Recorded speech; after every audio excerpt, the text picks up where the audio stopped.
हर साल कुछ ऐसे स्टॉक्स इस सिचुएशन में आके फंसते हैं जहां पे वो एक मल्टी बैगर रिटर्न देते हैं। पिछले कुछ सालों के टाइम पीरियड में स्टॉक में मेजर करेक्शन शुरू होती है और वहां पे स्टॉक्स में 30-40% का डिक्लाइन भी आ जाता है।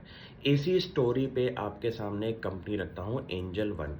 कंपनी के इस टाइम बिजनेस मॉडल पे क्वेश्चन होना शुरू हो चुका है, क्योंकि सेबी की गाइडलाइंस का कहना ये है कि रिटेल इन्वेस्टर्स को दूर रखना है एफएनओ ट्रेडिंग से और उनके लिमिट्स ऑर्डर्स को बड़ा करने का बात करी जा रही है, जिससे कि रिटेल इन्वेस्टर्स कम आप इस बिजनेस के अंदर काम करेंगे और उनके ऑर्डर्स कम होने की वजह से एंजल वन जैसी कंपनी के ऊपर बहुत बड़ा इंपैक्ट आने वाला है, जिनका ब्रेड एंड बटर ही यहां से चल रहा था।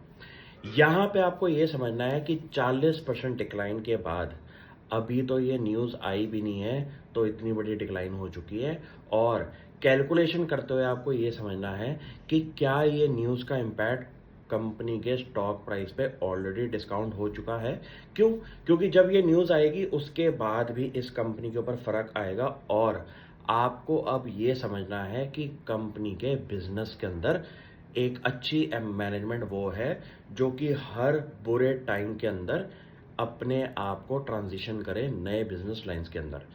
मेरे को ये लगता है कि ये बात हमारी इन्वायरमेंट के लिए सही है कि जहां पे आपका कैपिटल मार्केट की डेवलपमेंट के लिए सेबी ने कुछ स्टेप्स लिया रिटेल इन्वेस्टर्स को बचाने के लिए, लेकिन यहाँ पे ब्रोकर्स के इम्पैक्ट की बॉटम लाइन पे जो फर्क आएगा उसको ठीक करने के लिए हर ब्रोकिंग कंपनी कुछ ना कुछ नया करेगी।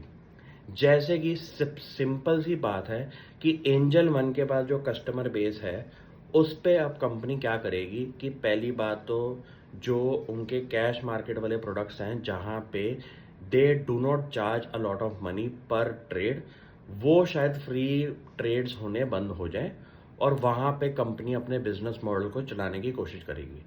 आपको मैं ये कह दूं कि हर साल ना एक अच्छी कंपनी एक मेजर डिक्लाइन पे आके खड़ी होती है और अच्छी कंपनी फ्यूचर में वही रहेगी जो इस डिक्लाइन को वापस से रिकवर करके दिखाए।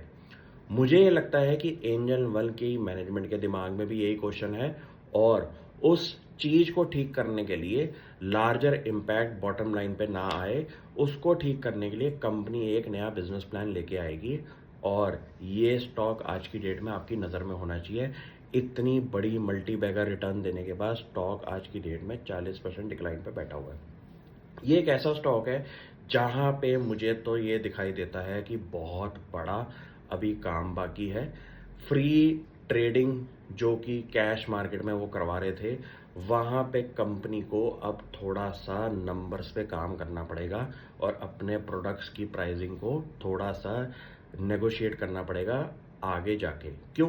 क्योंकि एफएनओ का काम अगर कंपनी का कम हो गया और कैश मार्केट के काम में कंपनी अपना थोड़ा सा पर ऑर्डर साइज का रेट बढ़ा दे तो शायद बॉटम लाइन में इम्पैक्ट जो है वो कम दिखाई दे।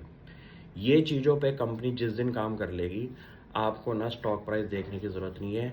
हर बारी ऐसी सिचुएशन के अंदर कंपनी के स्टॉक प्राइस रिकवर करते हैं और टाइम लगेगा। यही यहाँ पे की पेशेंस टेस्ट की जाएगी। Thank you.